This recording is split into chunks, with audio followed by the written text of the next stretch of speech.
नमस्ते दोस्तों। गुजरात के लोकसभा चुनाव में जो इस बार होने जा रहा है उसकी कल्पना शायद कांग्रेस ने भी नहीं की है।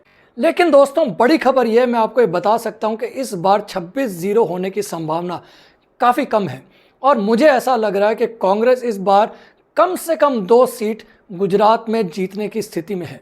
मैं इन सब के बारे में आपको तफसील से बताऊंगा, सिलसिलेवार सीट बाय सीट समझाऊंगा, तो कृपया इस वीडियो को अंत तक देखें। गुजरात की चर्चा शुरू करें उससे पहले मैं आपको 2-3 चीज़ें बता देता हूं। एक तो ये इस बार कि भारतीय जनता पार्टी जो हमेशा हिंदू मुस्लिम के पोलराइजेशन की ताकत के बल पर गुजरात में चुनाव लड़ती आई है, इस बार उसको थोड़ी मुश्किल का सामना इसलिए करना पड़ रहा है कि हिंदू मुस्लिम पोलराइजेशन ग्रामीण इलाकों में थोड़ा म्यूटेड है और वहाँ पे जातिगत जो मतभेद होते हैं, जो राइवलरीज होती हैं, वो उठकर सामने आ गई हैं और इस कारण हिंदू मुस्लिम न होकर चुनाव जाति के आधार पर बंट गया है। दोस्तों मुझे लगता है कि अगर कोई एक सीट इस बार भारतीय जनता पार्टी गुजरात में हारने वाली है तो वो है आणंद। उसका कारण बड़ा सिंपल है। पहले मैं आपको बताता हूँ, आणंद एक परंपरागत कांग्रेस की सीट रही है और किसी ज़माने में ये सरदार वल्लभ भाई पटेल की बेटी की सीट थी और उन्होंने 1957 में ये सीट जीती थी।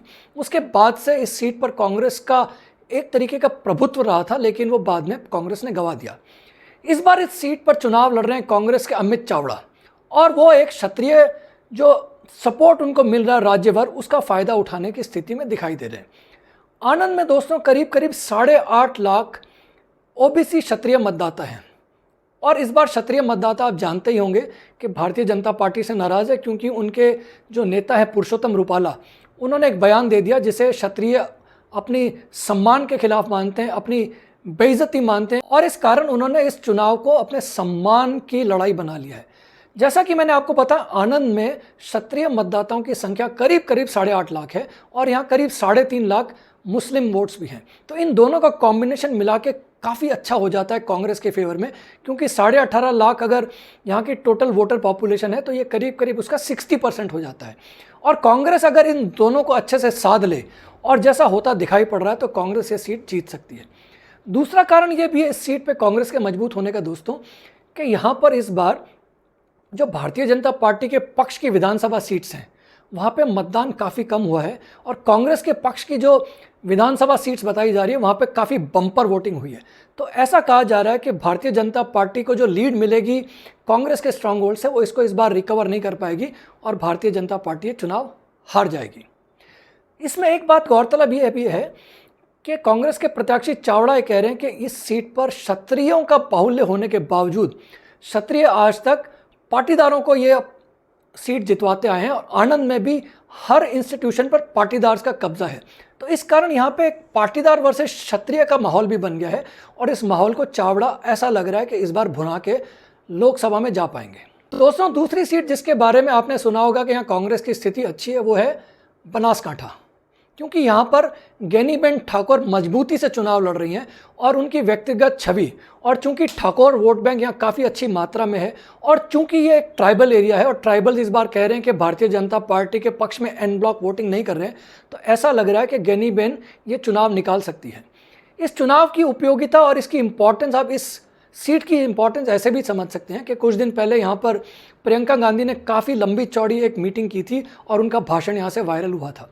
दोस्तों कांग्रेस का अपना इंटरनल असेसमेंट इस सीट के बारे में ये है कि उन्होंने इस सीट पर काफ़ी मजबूत लड़ाई लड़ी है, लेकिन रिसोर्सेज के अभाव के कारण शायद ऐसा हो सकता है कि वो अपने मतदाताओं को वोटिंग बूथ तक ना ले जा पाए हों।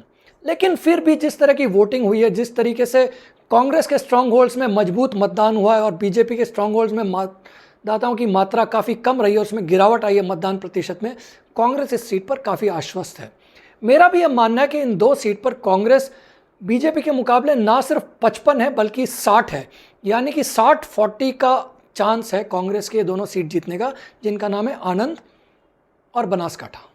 तीसरी सीट जहां पर लड़ाई काफ़ी इंटरेस्टिंग हुई है वो है जामनगर। जामनगर आपको पता ही होगा भारत का वेस्टर्न मोस्ट जो टिप है जो अरेबियन सी के पास है वहाँ पर है और वहाँ पर ही द्वारका जो फेमस एक सेंटर है हमारे पिलग्रिमेज का वो है। इस सीट पर भी यही कहा जा रहा है कि कांग्रेस के स्ट्रांग होल्ड्स में काफ़ी अच्छी वोटिंग हुई है और बीजेपी के स्ट्रांग होल्ड्स है जिसमें द्वारका खुद भी है, वहाँ पर पोलिंग काफ़ी कम रही है और ऐसा लग रहा है कि कांग्रेस अच्छी लीड लेकर निकलेगी अपने स्ट्रांग होल्ड से और इस लीड को कैचअप करने के लिए भारतीय जनता पार्टी को काफ़ी मशक्क़त करनी पड़ेगी। एक और सीट जहां पे मुकाबला काफ़ी रोचक है वो है भरूच की। भरूच आपको मालूम ही है कि एक लश ग्रीन एरिया है सी के किनारे और वहाँ पे मुस्लिम्स की काफ़ी बहुतायत है और ये इलाका माना जाता है कांग्रेस के जो नेता थे पटेल साहब उनकी कर्म भूमि। वहाँ पर इस बार टिकट मिला है आम आदमी पार्टी को इंडिया अलायंस के अंतर्गत और उनके कैंडिडेट चैत्र भाई वसावा एक ट्राइबल हैं और वो इस बार चुनाव काफ़ी मजबूती से लड़ रहे हैं। भरूच में ट्राइबल वोटर्स की संख्या करीब 6.5 लाख है और वहाँ पे मुस्लिम भी 3-3.5 लाख हैं। पिछली बार कांग्रेस ने एक मुस्लिम कैंडिडेट को टिकट दिया था जिनका नाम था शेर खान शायद, और वो सिर्फ मुस्लिम मतदाताओं का सपोर्ट हासिल कर पाके चुनाव लंबे अंतर से हार गए थे। लेकिन इस बार आम आदमी पार्टी की कोशिश है कि ट्राइबल्स को साथ जोड़ा जाए और मुस्लिम्स को साथ जोड़ा जाए और इस सीट को निकाला जाए। मुझे ऐसा सुनने में आया है कि इस बार भरूच शहर में काफ़ी कम पोलिंग हुई है और ये जाता है बीजेपी के अगेंस्ट, और मुस्लिम एरियाज़ और कुछ ट्राइबल एरियाज़ जो चैत्र भाई वसावा के मजबूत एरियाज़ माने जाते हैं वहाँ पे पोलिंग अच्छी हुई है। तो यहाँ पर भी मुकाबला कांटे का हो गया है और ये मुकाबला किसी भी दिशा में जा सकता है। 4 और सीट्स हैं जिनके बारे में कहा जा रहा है कि कांग्रेस यहाँ टक्कर देने की स्थिति में, और उनके अलग अलग कारण हैं। मैं इनके बारे में ज़्यादा नहीं बता के आपको सिर्फ इन सीट्स का नाम बता देता हूँ। इनमें से पहली सीट है साबरकाठा, जहाँ पर भूतपूर्व मुख्यमंत्री अमर सिंह चौधरी जो एक तरीके का पॉलिटिकल अलायंस था उसके जनक माने जाते हैं और जो काफ़ी सालों तक गुजरात के मुख्यमंत्री रहे। उनके ज़माने में एक आंदोलन भी है और उसके बाद में नींव रखी गई भारतीय जनता पार्टी की। वहाँ पर उनके सुपुत्र हैं वो चुनाव लड़ रहे हैं और ऐसा कहते हैं कि उनकी जो पैतृक लेगेसी है उसके कारण वो चुनाव मैदान में काफ़ी जमकर लड़ रहे हैं और उनकी स्थिति भी पोजीशन ऐसी है कि वो टक्कर की स्थिति में दिखाई पड़ रहे हैं।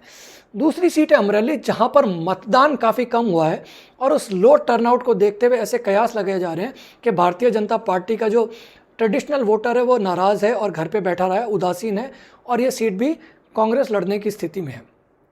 तीसरी सीट जहाँ पर कहा जा रहा है कि कांग्रेस फाइट दे रही है वो सुरेंद्र नगर। उसका कारण वही है जो मैंने आपको बताया आनंद के संदर्भ में कि यहाँ पर राजपूत मतदाताओं की संख्या काफ़ी ज़्यादा है और राजपूत मतदाता चूंकि इस बार कांग्रेस से नाराज नहीं होकर भारतीय जनता पार्टी के खिलाफ आंदोलित हैं, तो ऐसा लग रहा है कि इस सीट पर भी कांग्रेस टक्कर में है। एक और सीट जो गुजरात में इंपॉर्टेंट मानी जाती है वलसाड की सीट। वलसाड दोस्तों वो इलाका है जब वो गुजरात से जाएंगे महाराष्ट्र की तरफ, जो टिप पे सीट आती है उसका नाम है वलसाड। वलसाड को भारतीय राजनीति का एक बेलवेदर सीट कहा जाता है। बेलवेदर यानी कि वो सीट जिस दिशा में जाती है उसी पार्टी की सरकार बनती है।